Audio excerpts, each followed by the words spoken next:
Hi friends. మనకు నిన్న West Indies versus New Zealand ODI match జరిగింది. వెస్టిండీస్ టాస్ గెలిచి మొదటగా బౌలింగ్ ఎంచుకున్నది. న్యూజిలాండ్ ఓపెనర్స్ విలియం మరియు నిక్ కేలీ చాలా అద్భుతమైన ఓపెనింగ్ పార్ట్నర్షిప్ ఇచ్చారు న్యూజిలాండ్కి. చాలా మంచిగా ఓపెనింగ్ చేసి 86 పరుగుల పార్ట్నర్షిప్ ఇచ్చారు. విలియం చాలా మంచిగా బ్యాటింగ్ చేశాడు. అండ్ అలాగే లేట్ కట్స్ ఆడాడు. చాలా మంచిగా స్పిన్నర్స్‌ని అండ్ అలాగే ఫ్లిక్ షాట్స్ కూడా ఆడాడు పేసర్స్‌ని. పుల్ షాట్స్ కూడా ఆడాడు. అండ్ అలాగే స్లాగ్ స్వీప్స్ మరియు స్వీప్స్ కూడా ఆడాడు. స్పిన్నర్స్‌ని చాలా అగ్రెసివ్‌గా ఆడాడు. అండ్ అలాగే 56 పరుగులు సాధించాడు. అండ్ అలాగే తన 12థ్ 50 in ODI international cricket. Nick Cayley మరియు టామ్ లెథమ్ ఇద్దరు కలిపి 54 పరుగుల చిన్న పార్ట్నర్షిప్ సాధించారు.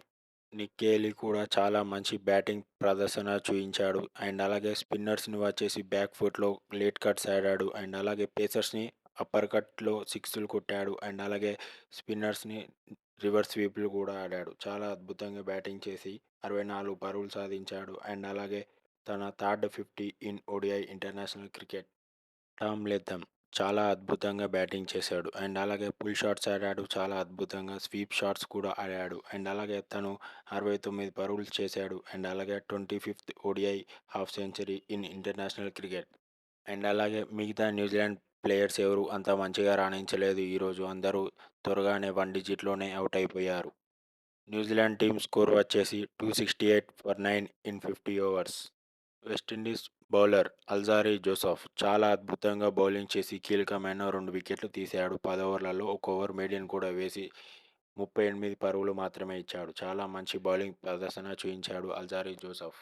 వెస్టిండీస్ టీం మ్యాచ్ గెలవాలంటే 269 పరుగులు కొట్టాలి 50 ఓవర్లలో.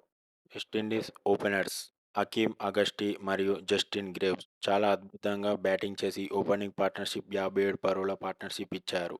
కీచీ కాటి మరియు షెయ్హోప్ ఇద్దరు కలిపి 59 పరుగుల పార్ట్నర్షిప్ ఇచ్చారు. చాలా మంచి పార్ట్నర్షిప్ మెయింటైన్ చేశారు 2 వికెట్లు పడిపోయిన తర్వాత కీచీ కాటి మరియు షెయ్హోప్. వెస్టిండీస్ టీం చాలా మంచిగా బ్యాటింగ్ చేస్తుందనుకున్న టైంలో వికెట్లు కోల్పోయారు. 26 ఓవర్లలో 4 వికెట్లు కోల్పోయారు. షిమ్రాన్ హెట్మయర్ మరియు షెర్ఫాన్ రూథర్ఫర్డ్ ఇద్దరు చాలా మంచి బ్యాటింగ్ ప్రదర్శనతో 95 పరుగుల పార్ట్నర్షిప్ సాధించారు. చాలా మంచి బ్యాటింగ్ చేశారు షిమ్రాన్ హెట్మయర్ మరియు షెర్ఫాన్ రూథర్ఫర్డ్ చాలా మంచి బ్యాటింగ్ ప్రదర్శనతో అతడు 61 పరుగులు సాధించాడు. అండ్ అలాగే eighth 50 in ODI international cricket. చాలా అద్భుతమైన స్లాగ్ స్వీప్స్ ఆడాడు. అండ్ అలాగే లేట్ కట్స్ కూడా చాలా మంచిగా ఆడాడు. అండ్ అలాగే పుల్ షాట్స్‌ని, పేసర్స్‌ని మాత్రం చాలా మంచిగా ఆడాడు. షిమ్రాన్ హెట్మయర్ చాలా మంచి బ్యాటింగ్ ప్రదర్శన చూయించి అతడు చాలా మంచి షాట్స్ కూడా ఆడాడు. పుల్ షాట్స్ ఆడాడు. పేసర్స్‌ని చాలా అద్భుతంగా ఆడాడు. అండ్ అలాగే స్వీప్ షాట్స్ మరియు స్లాగ్ స్వీప్స్ చాలా అద్భుతంగా ఆడాడు స్పిన్నర్స్‌ని. అండ్ అలాగే లేట్ కట్స్ కూడా స్పిన్నర్స్‌ని చాలా అద్భుతంగా ఆడాడు. అండ్ అలాగే 69 పరుగులు సాధించాడు. అండ్ అలాగే తన fifth ODI 50 in international cricket. 100 పైన స్ట్రైక్ రేట్‌తో మ్యాచ్ ఆడాడు Shimron Hetmyer. West Indies team score వచ్చేసి 269 for 8 in 48 overs.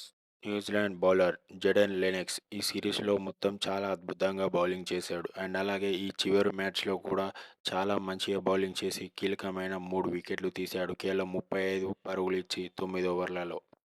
Jacob Duffy కూడా చాలా మంచిగా బౌలింగ్ చేశాడు. కానీ కొంచెం ఎక్స్‌పెన్సివ్ ఈరోజు. కానీ కీలకమైన 3 వికెట్లు తీశాడు. 68 పరుగులు ఇచ్చి 8 ఓవర్లలో. వెస్టిండీస్ టీం మ్యాచ్ గెలిచింది న్యూజిలాండ్ టీంపై 2 వికెట్ల తేడాతో. అండ్ అలాగే న్యూజిలాండ్ వచ్చేసి సిరీస్ గెలిచింది. ఈ సిరీస్‌లో 3 మ్యాచ్‌లు గెలిచి వెస్టిండీస్ వచ్చేసి 2 మ్యాచ్‌లు మాత్రమే గెలిచింది. ఈ సిరీస్ ఓడిపోవడంతో వెస్టిండీస్ వచ్చేసి గ్లోబల్ వరల్డ్ కప్ క్వాలిఫైయర్స్ ఆడాల్సి ఉంటుంది. అందులో గెలిస్తేనే తన స్పాట్ కన్ఫర్మ్ అయితది 2027 వరల్డ్ కప్‌లో.